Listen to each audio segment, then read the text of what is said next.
हमने देखा कि कांट के अनुसार ज्ञान जो है वह अनुभव निरपेक्ष संश्लेषणात्मक निर्णय है। इसका तात्पर्य यह है कि अनिवार्यता और नवीनता दोनों ज्ञान के आदर्श हैं। यथार्थ निर्णय ज्ञान की वृद्धि करता है और साथ साथ अनिवार्य भी होता है, परंतु प्रश्न अब यह उत्पन्न होता है कि यथार्थ अनुभव निरपेक्ष निर्णय है वह संभव है या नहीं। तो इसमें सबसे पहले हम ये देखते हैं कि गणित में यथार्थ संश्लेषणात्मक निर्णयों की समस्या है वह क्या है, उसको कांट किस प्रकार से लेते हैं।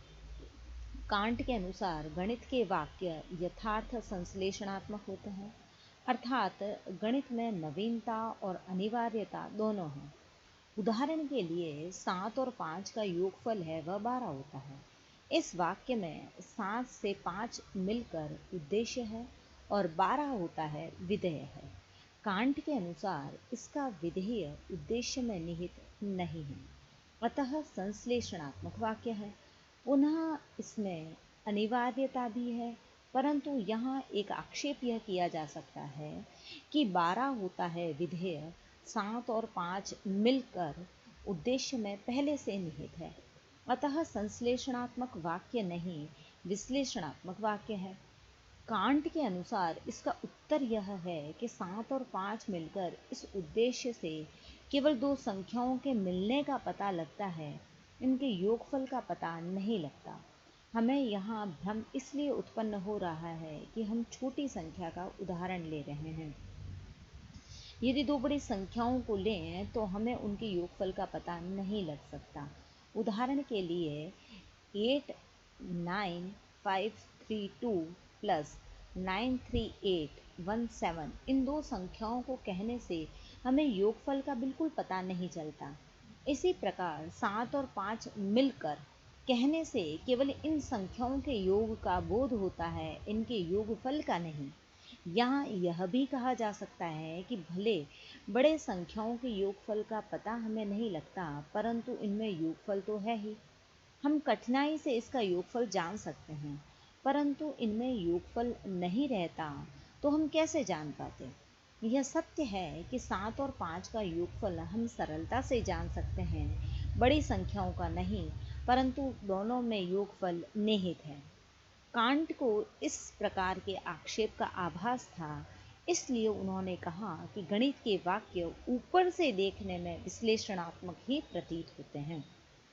दूसरी बात हम करते हैं कि भौतिक शास्त्र में संश्लेषणात्मक अनुभव निरपेक्ष निर्णयों की समस्या है वह क्या है। तो कांट कहते हैं कि गणित के समान भौतिक शास्त्र के वाक्य भी अनिवार्य और ज्ञानवर्धक होते हैं। इसका कारण यह है कि भौतिक शास्त्र के वाक्य कार्य कारण नियम पर आधारित होते हैं। कार्य कारण अनिवार्य और सार्वभौम सिद्धांत हैं, अतः भौतिक शास्त्र के सिद्धांत भी अनिवार्य और सार्वभौम होते हैं। साथ ही साथ इन वाक्यों में नवीनता भी होती है, अतः ये ज्ञानवर्धन करते हैं। उदाहरण के लिए भौतिक पदार्थों के सभी परिवर्तनों में भौतिक पदार्थ का परिमाण स्थायी रहता है। कांट के अनुसार भौतिक शास्त्र का यह मौलिक नियम अनुभव निरपेक्ष संश्लेषणात्मक है। यह अनुभव निरपेक्ष है क्योंकि सार्वभौम और अनिवार्य है। स्थायी होना इस वाक्य का विधेय है, जो भौतिक पदार्थों के विषय में नया ज्ञान देता है। तात्पर्य यह है कि विधेय उद्देश्य में अंतर्निहित नहीं होता, अतः संश्लेषणात्मक है। अतः भौतिक शास्त्र के वाक्यों में नवीनता और अनिवार्यता होती है। आगे हम बात करते हैं कि तत्व मीमांसा में अनुभव निरपेक्ष संश्लेषणात्मक निर्णयों की समस्या। प्रश्न यह है कि क्या तत्व मीमांसा में भी इस प्रकार का ज्ञान संभव है। कांट के अनुसार ज्ञान की सामग्री हमें अनुभवजन्य संवेदनाओं से प्राप्त होती है और ज्ञान का स्वरूप बुद्धिजन्य है। इनकी संवेदनाएं तो हमें प्राप्त नहीं होती, अतः इन्हें यथार्थ ज्ञान का विषय नहीं स्वीकार किया जा सकता, क्योंकि बुद्धि के विकल्पों की गति तो संवेदनाओं तक ही सीमित है। शुद्ध बौद्धिक विचार, ईश्वर, आत्मा आदि तो संवेदनाओं से उत्पन्न नहीं होते, अतः इस अर्थ में इन्हें ज्ञान का विषय स्वीकार नहीं किया जा सकता। वस्तुतः कांट के अनुसार तत्व मीमांसा संबंधी विषयों का ज्ञान निश्चित नहीं है, संभावित है। ये विषय व्यवहारिक नहीं वरन पारमार्थिक है। व्यवहारिक विषयों का ज्ञान तो संवेदनाजन्य होता है, परंतु पारमार्थिक विषयों की संवेदना होती ही नहीं है।